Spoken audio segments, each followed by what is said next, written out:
ছেলে মেয়েরা উপর হয়ে ঘুমাতে পারবে কিনা।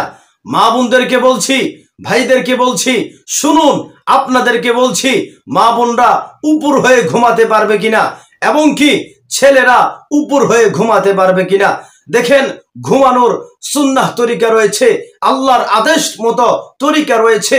যেভাবে আল্লাহ আদেশ করেছেন এবং যেভাবে রাসূল সাল্লাল্লাহু আলাইহি সাল্লাম আদেশ করেছেন, যেভাবে সাহাবীদেরকে বলেছেন, সাহাবীরা যেভাবে করেছেন, এভাবে আমরা করা শ্রেয়, এভাবে আমরা করতে হবে।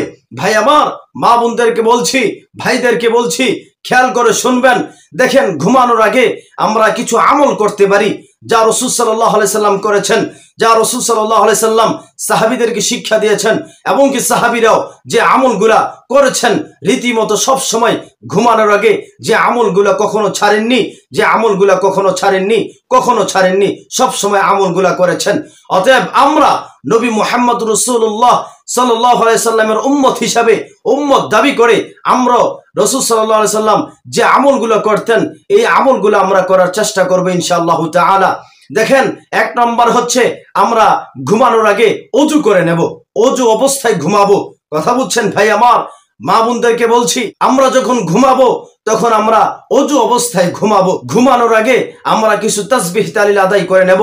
যেমন ভাবে আপনি আমল করতে পারেন সুবহানাল্লাহ 33 বার, আলহামদুলিল্লাহ 33 বার, আল্লাহু আকবার 34 বার এবং সূরা ফালাক, সূরা নাস, সূরা ইখলাস। সূরা ফালাক কুল আউযু বিরাব্বিল ফালাক, সূরা নাস কুল আউযু বিরাব্বিন নাস, সূরা ইখলাস কুল হুয়াল্লাহু আহাদ। এই তিনটা সূরা পড়তে পারেন এবং কি আরো কিছু আমল করতে পারেন। তার মধ্যে আয়াতুল কুরসি পড়তে পারেন। যারা পারেন পড়বেন ইনশাআল্লাহ তাআলা, অনেক ফজিলত রয়েছে। এবং কি আমরা পড়তে পারি বিসমিল্লাহিল্লাযী লা ইয়াদুররু মা ইসমিহি শাইউন ফিল আরদি ওয়ালা ফিস সামাই ওয়া হুয়াস সামিউল আলিম। 3 বার পড়তে পারি। আর আমরা 3 বার পড়তে পারি আউযু বিকালিমাতিল্লাহিত তাম্মাতি মিন শাররি মা খালাক। আবারও বলছি আউযু বিকালিমাতিল্লাহিত তাম্মাতি মিন শাররি মা খালাক। এই দোয়াগুলো, এই তাসবিহগুলো আমরা পাঠ করে ঘুমাবো ইনশাআল্লাহ তাআলা। এই তাসবিহগুলা, এই সূরাগুলা যখন আমরা পড়ে ঘুমাবো ইনশাআল্লাহ ঘুমের মধ্যে কোনো দুর্ঘটনা হবে না, খারাপ কিছু ঘটবে না ইনশাআল্লাহ তাআলা এবং কি সুন্নাহ তরিকা ঘুমানো হবে। দেখেন ভাই আমার, বলছিলাম আপনাদেরকে উপর হয়ে ঘুমাতে পারবে কিনা, মা বোনরা উপর হয়ে ঘুমাতে পারবে কিনা, ছেলেরা উপর হয়ে ঘুমাতে পারবে কিনা। দেখেন, আপনাদেরকে বলছি, আমরা যখন ঘুমাবো ডান কাঁধ হয়ে ঘুমাবো। ডান কাঁধ হয়ে ঘুমানোর পর আমরা দোয়া পড়বো আল্লাহুম্মা বিসমিকা আমুতু ওয়া আহইয়া। আমরা দোয়াটা পড়বো আল্লাহুম্মা বিসমিকা আমুতু ওয়া আহইয়া। এই দোয়াটা পড়ে আমরা ঘুমাবো। এখন আপনাদের প্রশ্ন হচ্ছে, কথা হচ্ছে, আমরা উপর হয়ে ঘুমাতে পারবো কিনা।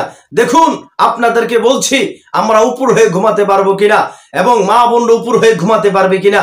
দেখেন, একদিন রাসূল সাল্লাল্লাহু আলাইহি সাল্লাম এক রাস্তা দিয়ে হাঁটছিলেন, এক রাস্তা দিয়ে যাচ্ছিলেন।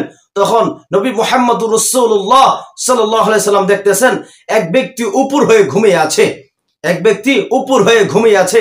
তখন পয়গম্বর নবী মুহাম্মদুর রাসূলুল্লাহ সাল্লাল্লাহু আলাইহি সাল্লাম ওই ব্যক্তিকে, পয়গম্বর নবী মুহাম্মদুর রাসূলুল্লাহ সাল্লাল্লাহু আলাইহি সাল্লাম ওনার পা দিয়ে একটু নাড়া দিলেন। পা দিয়ে নাড়া দিয়ে তাকে বললেন, তুমি যেভাবে ঘুমাইছো এভাবে ঘুমানো আল্লাহ পছন্দ করেন না, আল্লাহ তাআলা পছন্দ করেন না। এটা ঘুমানো যেভাবে আপনি ঘুমাইছেন এইভাবে আল্লাহ তাআলা পছন্দ করেন না। এই ঘুমটা, এইভাবে ঘুমানোটা আল্লাহ তাআলা অপছন্দ করেন। অতএব ভাই আমার, মা বোনদেরকে বলছি, ভাইদেরকে বলছি, এই হাদিস দ্বারা আপনারা বুঝে ফেলেছেন যে উপর হয়ে ঘুমাতে পারবো কিনা। দেখছেন, উপর হয়ে ঘুমানো রাসূল সাল্লাল্লাহু আলাইহি সাল্লাম বলেছেন আল্লাহ এটা পছন্দ করেন না। অতএব নারী বলেন, পুরুষ বলেন, আম্মাজানদেরকে বলছি, যুবক ভাইদেরকে বলছি, ছেলেদেরকে বলছি, সবাইকে বলছি, কেউ উপর হয়ে ঘুমাতে পারবেন না। উপর হয়ে যারা ঘুমাবে এই ঘুমানোটা আল্লাহ পছন্দ করেন না। কারণ রাসূল সাল্লাল্লাহু আলাইহি সাল্লাম হাদিসে বর্ণনা করেন, পয়গম্বর নবী মুহাম্মদ রাসূলুল্লাহ একদিন হাঁটছিলেন, যাইতেছিলেন, তখন দেখতেছে এক ব্যক্তি উপর হয়ে ঘুমিয়ে আছে। তখন রাসূল সাল্লাল্লাহু আলাইহি সাল্লাম ওই ব্যক্তিকে পা দিয়ে নাড়া দিয়ে বললেন, তুমি যেভাবে ঘুমাইছো এই ঘুমানোটা আল্লাহ পছন্দ করেন না। উপর হয়ে ঘুমানোটা আল্লাহ পছন্দ করেন না, অপছন্দ করেন। অতএব আমরা নারী পুরুষ আম্মা জানরা এবং মা বোনরা যারা আছি এবং যুবক ভাইয়েরা, ছেলেরা, ভাইয়েরা যারা আছেন, যারা শুনছেন, অবশ্যই খেয়াল রাখবেন, যখন আপনি আমি ঘুমাবো তখন আমরা উপর হয়ে ঘুমাবো না। উপর হয়ে ঘুমাবো না, তাহলে আমরা কিভাবে ঘুমাবো? আমরা ঘুমাবো, আমরা ডান কাঁধ হয়ে ঘুমাবো। রাসূল সাল্লাল্লাহু আলাইহি সাল্লামের সুন্নাহ এটা। রাসূল সাল্লাল্লাহু আলাইহি সাল্লামের সুন্নাহ হচ্ছে রাসূল সাল্লাল্লাহু আলাইহি সাল্লাম ডান কাঁধ হয়ে ঘুমাইতেন, দোয়া পড়ে ঘুমাইতেন, আল্লাহুম্মা বিসমিকা আমুতু ওয়া আহইয়া। এখন কথা হচ্ছে আমরা ডান কাঁধ হয়ে ঘুমাবো, ঘুমানোর মাঝখানে অথবা ঘুমের মধ্যে আমরা বাম কাঁধ হই, উপর হই, এইভাবে হই, সেইভাবে হয়ে যাই, এটা কোনো সমস্যা নাই। আপনি প্রথমে আপনি ঘুমাবেন ডান কাঁধ হয়ে, তারপর আপনি কি হচ্ছেন এটা আপনার দেখার বিষয় নয়। কথা বলছেন? আপনি প্রথমে ঘুমাতে হবে ডান কাঁধ হয়ে। ডান কাঁধ হয়ে ঘুমানোর পর আপনি কি উপর হয়ে গেছেন, না আপনি সোজা হয়ে গেছেন, না বাঁকা হয়ে গেছেন, না খাটের নিচে পড়ে গেছেন, এটা দেখার বিষয় না। কথা বলছেন? দেখতে হবে আপনি ডান কাঁধ হয়ে ঘুমাচ্ছেন কিনা। আপনি প্রথমে ডান কাঁধ হয়ে দোয়া পরে ঘুমাবেন, তারপর আপনি সারা রাত ঘুমাবেন, আপনার আমল নামায় সওয়াব লিখতে থাকবে, সওয়াব হতে থাকবে ইনশাআল্লাহ তাআলা। অতএব আম্মা জানদেরকে বলছি, মা বোনদেরকে বলছি, তাহলে কথা হচ্ছে উপর হয়ে ঘুমানো যাবে না, উপর হয়ে ঘুমানো যাবে না।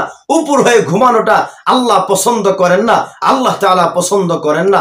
অতএব আল্লাহ তাআলা যেন আমাদের সবাইকে এই হাদিসের উপর মানার, আমল করার তৌফিক দান করুন। আমিন।